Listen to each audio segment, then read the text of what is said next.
With all the heartbreak in the world, you might not think that a removable picture frame hanger would matter. And on the scale of world events, you'd of course be right. But I'd like to make an argument to you this morning that just such a small thing can be the grain of sand through which we can see and perhaps even change our world. Let me explain. Last Friday night, I was about as far away from my routine of the past 26 years as I could be. My daughter's college move-in slot was scheduled oh so conveniently to begin on Friday afternoon at 4 p.m. Just the time every rabbi would choose.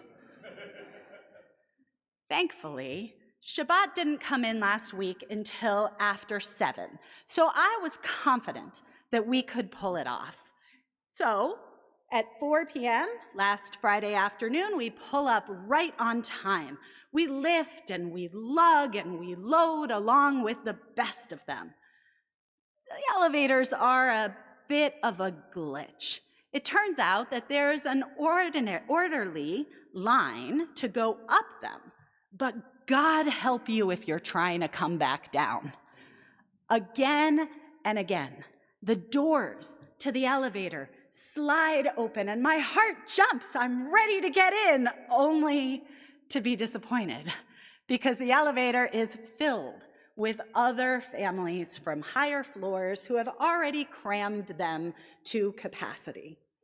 Let's just say it took longer than planned. But by a few minutes before 6, everything has made its way upstairs.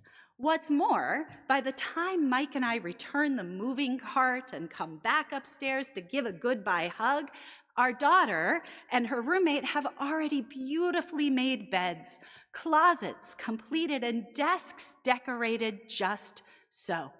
Smiling, I say, "Great job, girls," and turn to leave. Just then, for reasons I'm still trying to comprehend, just as I reach the door, I turn and say, "Do you need anything else?" To which my daughter replies, "Picture frame hangers would be amazing."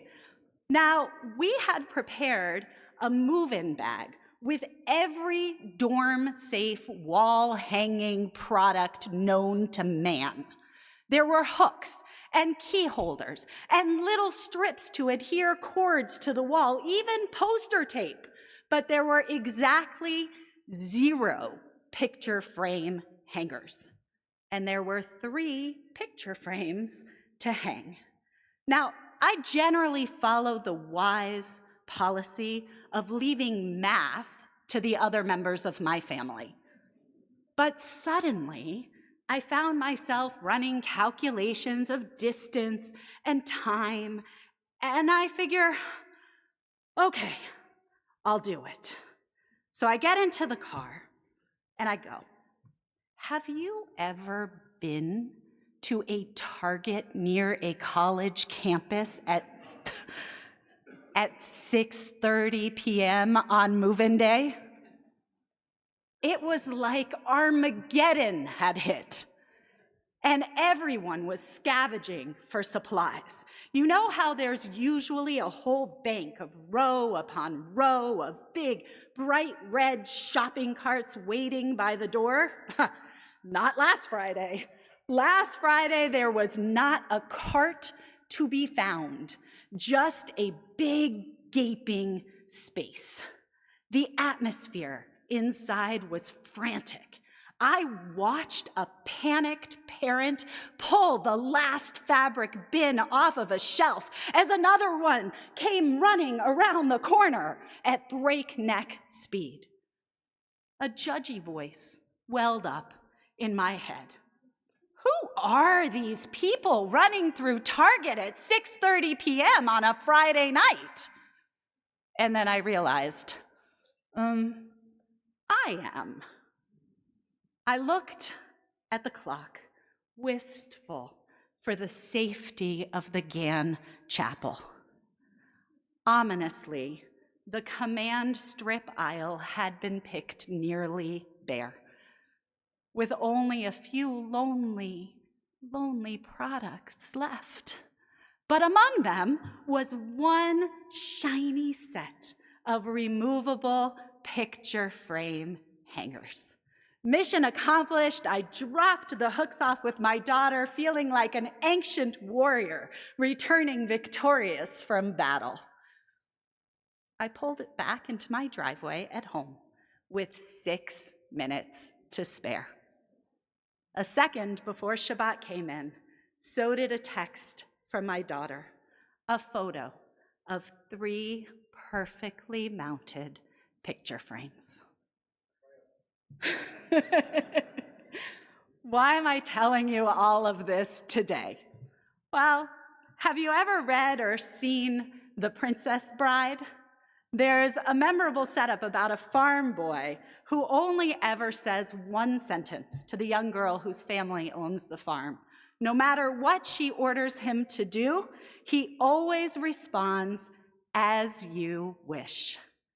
This goes on for quite some time until, as the narrator says, she realized that when he said, "As you wish," he was really saying, "I love you." Sometimes a picture frame hanger is just a picture frame hanger. Sometimes it's love. As parents, as partners, as loving friends, there are so many ways we say, "I love you." Author Dr. Gary Chapman even argues that there are 5 distinct love languages: words of affirmation, gifts, quality time, touch, and acts of service. Today, I'd love to invite you to think with me about that last one. This week, David Brooks published a piece comparing love that is about what we can get to love that is about what we can give. He posits that our modern view tends to define love as the feeling one gets when somebody satisfies our craving for positive and tender affection. But, he argues, in other times, love was seen as something closer to self-abnegation than to self-comfort. It was seen as a force so powerful that it could overcome our natural selfishness. Love, he contends, is not an emotion. It is a motivational state, a desire to be close to and to serve another. Brooks shares a scenario that most of us would relate to.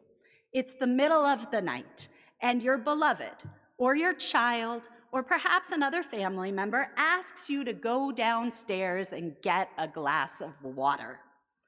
I don't know about you, but in my family, that "may I please have a glass of water" was code for a classic last-ditch "I don't want to go to sleep." Decidedly exasperating. And yet, Brooks says, it is a form of love to go downstairs to get someone a glass of water. This, I think, most of us know. We grumble, but we go. And if that's all that he had to say, I wouldn't be talking to you about that this morning. But he continues. It's also a great gift to ask for that water and to give the other the opportunity to serve. The opportunity to serve. What if we saw through that lens? What if we could see the ask for water, for picture frame hangers, for whatever concrete action as not just a problem to be solved, but an opportunity to serve? Relationship guru Harville Hendricks shares that he keeps a journal in his pocket, and every night, pen in hand, he asks his wife Helen, what more can he do for her tomorrow? What if each of us, in this month of Elul, started such a journal. Throughout Elul, we sound the shofar every morning. One tradition sees that blast as a cosmic alarm clock, reminding us that the time for tshuva is upon us. It is urgent, and it is now. This is hard work. And yet we say, Ashrei ha'am yodei truah. Joyful are those who know that shofar blast. Joyful are those with the opportunity to serve. This week, we laid to rest an incredible member of our Temple Emmanuel community, Lynn and Mickey Siegel's beloved father and father-in-love, Jim Feldman. To say that Jim was an avid sportsman was an understatement. There was no mountain he wouldn't climb, no slope he didn't relish taking the double black diamonds on. He flew, he hiked, he celebrated his 80th birthday with a century ride. That's a 100-mile bike ride for his 80th.